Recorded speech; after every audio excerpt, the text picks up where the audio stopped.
Gendis Ayu bagian ke-16. Entah dari mana awalnya, tiba-tiba malam itu Panji merasa ingat semuanya. Semua seperti bendungan yang meluap begitu saja. Senyum Gendis, raut Ayunya, dan semua yang membuat Panji terlena terbayang dengan jelas. Tanpa menunggu pagi tiba, dia segera menstarter sepeda motornya untuk menemui Galih. Jarak beberapa kota darinya tak menyurutkan semangat Panji yang tengah menggebu. Matahari telah tinggi, kala akhirnya mesin motor terhenti untuk meminta jatah bahan bakarnya. Panji menghentikan motornya di tempat pengisian bensin. Rupanya dia telah sampai di kota Salatiga, kota Galih. Tiba-tiba Panji teringat sesuatu. Segera dirogoh semua kantong celana dan mengaduk seluruh isi ransel di pundaknya. Alamat rumah Galih yang ada di secarik kertas tidak ada. Panji belum pernah sekalipun mengunjungi rumah Galih. Dengan gontai, Panji mengarahkan laju motornya menuju kantor kecamatan tempat Galih bekerja. Padahal itu hari Minggu, di mana semua pegawainya libur. Mau kemana lagi? Ini satu-satunya tempat yang mungkin saja dikunjungi Galih cuma ini. Batin Panji lesu. Di sebuah pertigaan, tiba-tiba matanya tertuju pada seseorang yang sepertinya dia kenal. Sebuah keluarga kecil yang rasanya familiar. Segera Panji menepikan motornya, lalu memastikan pandangannya dia takut salah. Sosok yang merasa diperhatikan sepertinya juga mengenali Panji. Panji ya? Sapa Abimana ragu. Wah, Nawang sama Abimana ya? Beruntung banget ketemu kalian di sini. Sambut Panji sambil menjabat tangan Abimana.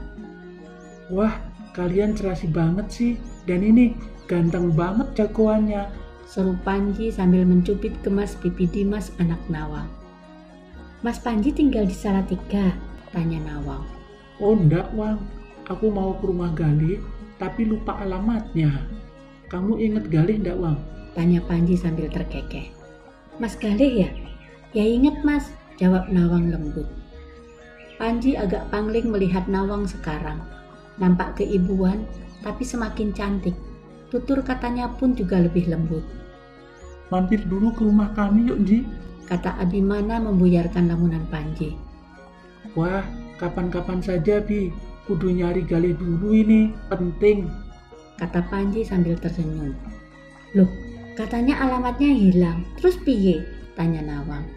Nggak tahu ya, paling coba cari dulu Wang, kata Panji sambil menstarter motornya. Mas Panji, panggil Nawang. Panji menoleh. Iya, kenapa Wang? Gendis. Kenapa Gendis Wang? Kata Panji jantungnya mendadak bergemuruh mendengar nama itu disebut. Gendis minggu depan mau dilamar mas, kata Nawang tercekat. Jelas terlihat raut terkejut di muka Panji. Lututnya bahkan terasa lemas sekarang, namun sekuat tenaga ditahannya. Oh iya, sama siapa Wang? Tanyanya datar. Padahal rasanya mata Panji sudah sangat panas menahan tangis. Nawang hanya menggeleng lemah. Nawang menangkap perubahan wajah Panji. Anak temennya Pak Alik Sugeng Ji, ingat kan? Itu loh Mantri Sugeng, jawab Abimana. Oh iya, sampaikan saja salam buat Gendis ya Bin. Duluan ya Bin, Wang, kata Panji buru-buru. Dia sudah tak bisa lagi menahan tangisnya. Apa yang telah aku lakukan? Kenapa jadi begini batinnya? Punya hak apa aku tidak terima Gendis akan dilamar orang? Bahkan setelah selama ini, dia baru akan dilamar. Mungkinkah Gendis menungguku selama ini? Laki-laki macam apa aku? Runtuk Panji dalam hati.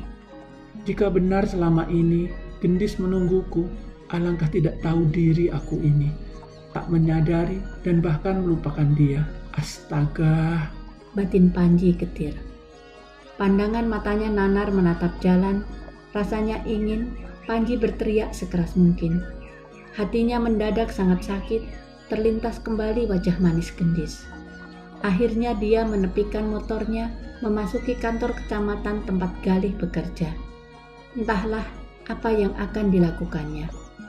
Dia memasuki kantin yang kala itu dikunjungi bersama Galih.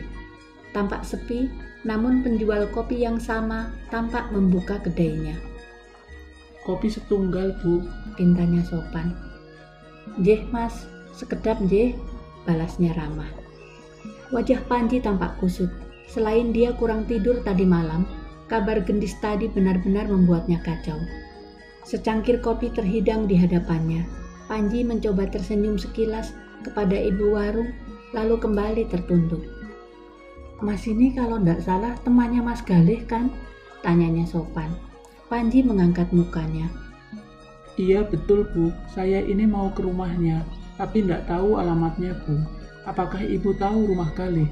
Tanya Panji penuh harap. Gitu. Kalau ndak salah rumah Mas Galih ada di perumahan apa ya namanya? Ibu warung tampak berpikir. Tapi biasanya kalau hari Minggu Mas Galih suka piket ke sini loh Mas. Coba sebentar ya, kata ibu warung tergesa meninggalkan Panji yang masih terbengong. Tak lama perempuan paruh baya itu kembali diikuti Galih di belakangnya. Panji tersenyum sumringah. Ternyata tak sia-sia dia membelokkan motornya ke kecamatan.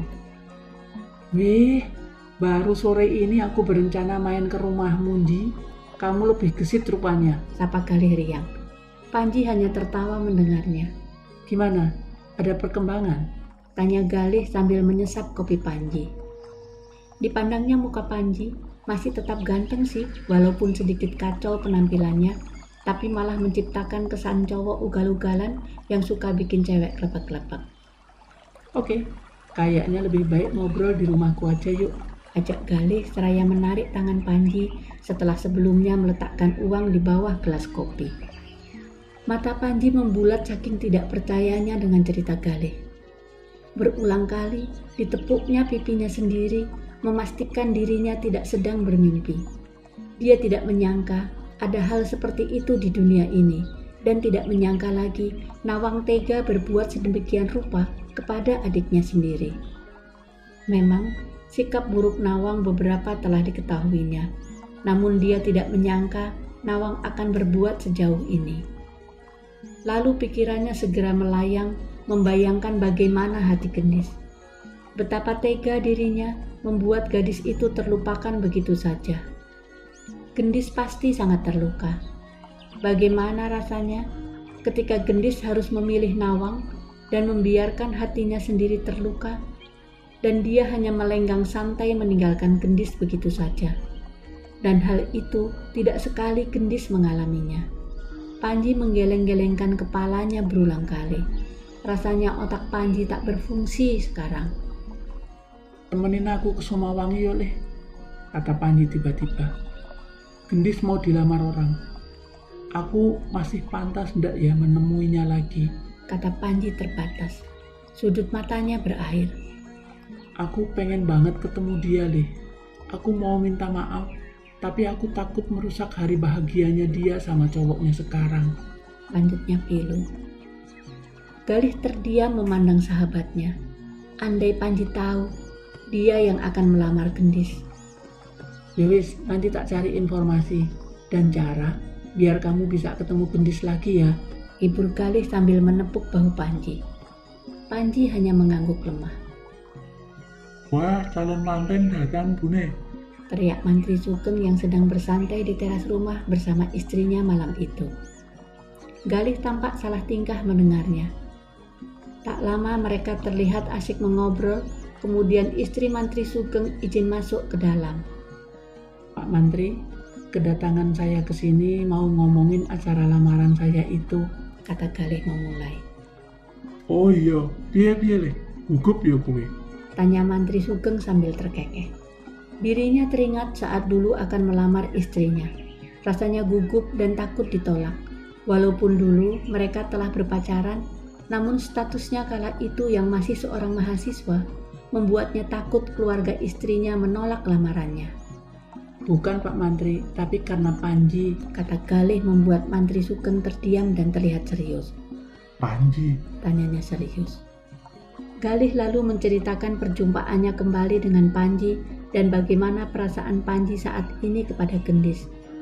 Bahkan keputusasaan Panji mendengar Gendis akan dilamar pun diceritakannya. Mantri Sugeng tampak menyimak dengan sesama semua cerita Galih. Keningnya berkerut, menandakan dia sedang memikirkan sesuatu. Sebenarnya, rencana saya dan bapakmu menjodohkan kalian juga merupakan ide dari saya, Le. Kenapa? Karena orang tua Gendis tidak tega membiarkan Gendis terus-menerus bersedih memikirkan Panji. Terang Mantri Sugeng. Jadi sebenarnya kita juga tahu pasti Gendis ini masih sangat mencintai Panji. Lawong kalau dihitung, dia sudah menolak 3 lelaki yang melamarnya loh. Lanjutnya. Cuma kemarin-kemarin kan ndak ada itu terdengar kabar Panji toh. Mungkin saja dia sudah menikah, sementara Gendis terus saja menunggu. Siapa yang tahu toh? Kata Pak Mantri Sugeng. Bapakmu cerita punya bujangan lapuk di rumah. Berhubung sudah kenal baik sama beliau, saya menyarankan Gendis ponakan saya dan bapakmu langsung setuju. Galih cuma manggut-manggut mengerti. Ya, tapi acara ini rasanya ndak bisa dibatalkan begitu saja, Le. Wong saya sudah ngabari ibunya Gendis dan di Sumawangi sana sudah siap-siap. Tapi masa Pak Mantri tega sih sama Gendis, Panji dan saya? Panji dan Gendis saling mencintai loh Pak. Saya sahabat mereka, masa saya yang ngancurin toh? Lagian saya juga sudah punya pacar Pak. Galih mencoba memberi alasan. Tapi sudah terlalu mepet buat batalin, Le. Terus gimana bapakmu karo ibumu ayo? Lagian kemarin ndak minta pendapat saya dulu sih. Sungut Galih. Kamu juga ndak bilang apa-apa kan? Balas Mantri Sugeng. Pas itu Panji belum sadar. Aku takutnya dikira alasan doang Pak Mantri. Mantri Sugeng tampak bingung juga sebenarnya. Tak pikirin dulu, Le. Masih dino Senin toh ini. Lamarannya kan Sabtu. Masih ada waktu kan? Besok Rabu tak sowan ke rumahmu yo. Tutup Mantri Sugeng. Dan kamu mau lamaran deh? Wah, kalah aku. Kata Panji sambil memeluk Galih yang tampak rapi dengan baju batiknya. Weh, kolo-kolo yo aku ngalahin kamu lah Di, kata Galih riang. Aku bantu apa nih? Siap gerak pokoknya. Balas Panji sambil menegapkan badannya. Kamu ganti baju aja yang rapi, terus temenin aku melamar doi, kata Galih genit. Lah, kamu sendirian kesini? Rombongan keluargamu mana? Tanya Panji. Mereka sudah jalan duluan, tinggal aku ngampiri kamu loh buat nemenin. Oke, siap. Tunggu ya. Tak dandan dulu ya, biar nggak kalah ganteng sama calon manten. Jawab Panji sambil berjalan ke kamarnya. Rumahnya sepi karena seluruh keluarganya dari semalam pergi ke acara salah seorang budenya di Jogja. Maafin aku Yanji, bisik Galih lirih. Bersambung ke bagian 17.